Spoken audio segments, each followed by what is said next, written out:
Representative Ward, Speaker, I rise in opposition, but with written comments and only just one footnote. please. Thank you. Mr. Speaker, after 15 years as a retailer at the Royal Hawaiian Hotel, I want you to know that we were just slaves to occupancy rates. When occupancy went down, you could basically decimate the small business community. And if we're tweaking it now, even if this 1% and 2% equals a 0.5% or a decrease of a small amount, that has ripples throughout the whole industry.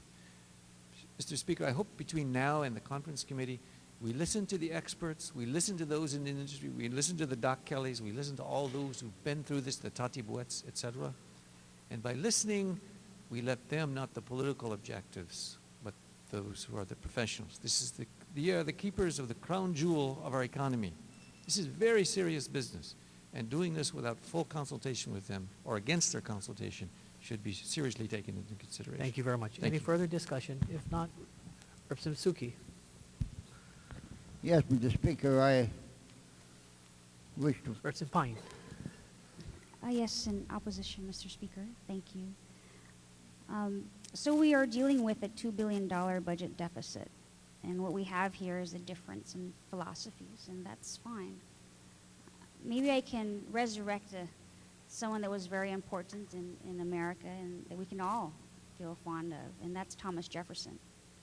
When he first became president, he inherited a huge, huge national deficit.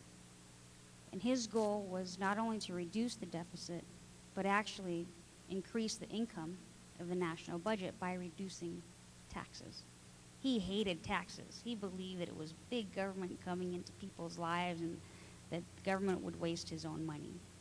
And he went forward with that philosophy. And by the end of his term, not only did he reduce the national deficit, they actually had a surplus. So what we're talking about isn't these strange Republican ideas. These are ideas that have gone, in American history that have proven to work. There may have been about 100 economists that the majority leader had mentioned regarding taxes that don't believe in. Representative Pine and the members of this House, would you confine your remarks to the increase of the Transient Accommodations tax and not go into a sermon on taxation at this point? Thank you, Speaker. I'm sorry. I just got so emotional I couldn't help myself. Well, regarding this bill, which is a tax increase, there are over 200 economists that believe that are opposed to raising taxes on the people. And they all signed this letter here. They believe that lower tax rates and the reduction in the burden of government are the best ways of using fiscal policy to boost growth. Now, does this bill boost growth for the state of Hawaii so that we can have more income for our budget?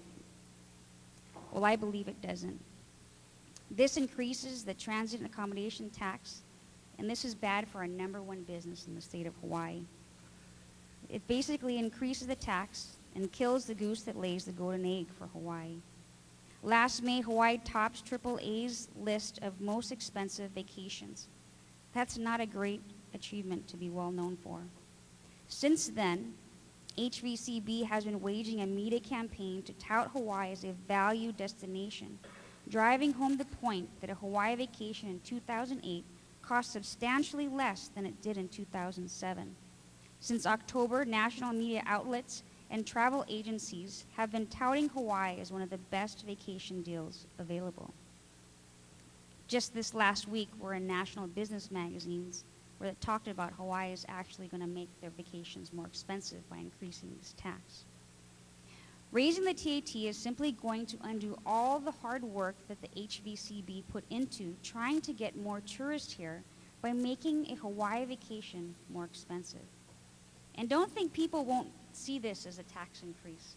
The Associated Press, as I mentioned earlier, did write the story, and it was in the Business Week just this last week. According to the American Economics Group research report entitled Update 2008, Room Taxes and Economic Impact of the Lodging Industry, which each of your offices received yesterday, Hawaii visitors pay an average of $25.79 per night versus the national average of $12.69 a night.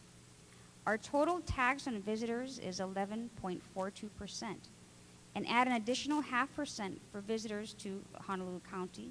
By comparison, Las Vegas's total tax on visitors is 9%.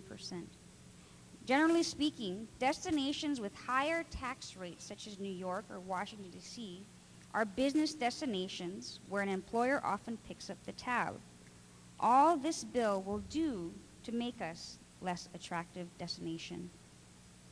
So maybe you don't want to pay attention to the economic arguments against this bill. Maybe you want to rely on the notion that we need the revenue to balance the budget. If that is the case, maybe the last relevant point of the study would give you pause. The one that concludes that a 1% increase in the TAT would lead to a loss of 3,200 jobs. For me, Mr. Speaker, I take that very seriously because the majority of those that work in my district work in the hotel industry. 6,400 jobs lost as a result of this bill. I'm sorry, 3,200 jobs lost because of this bill. These are our friends, our neighbors, our family that are going to require the services of the Department of Labor and Industrial Relations and possibly the Department of Human Services, further straining the state budget. This many people that will likely be paying less in income taxes this year because they have less income. Mr. Speaker, there are good ways and there are bad ways to balance the budget. Keep in mind that balancing the budget and shortening a recession are two different tasks. You can balance a budget in such a way that lengthens or worsens a recession. This bill is such an example.